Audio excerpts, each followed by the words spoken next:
I just heard my sage click.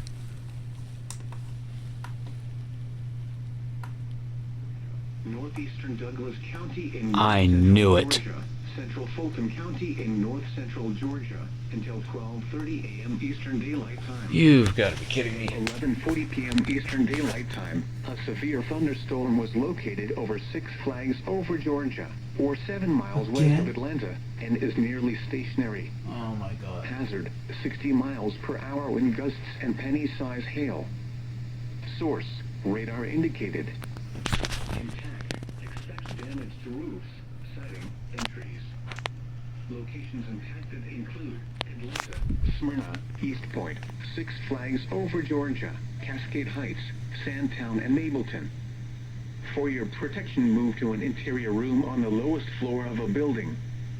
If you see wind damage, hail, or flooding, wait until the storm has passed, and then call the National Weather Service toll-free at 1-866-634-4666 or tweet us your report at NWS Atlanta.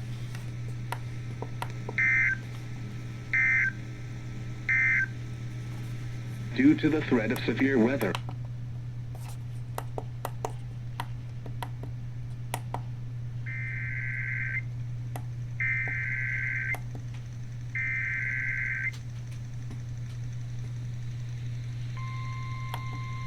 I'm not gonna do the whole thing because whatever. Trying to sleep. the National Weather Service in Peachtree City has issued a severe thunderstorm warning for south central Cobb County in north central Georgia, northeastern Douglas County in north central Georgia, central Fulton County in north central Georgia until 12:30 a.m. Eastern Daylight Time. Well, there you go.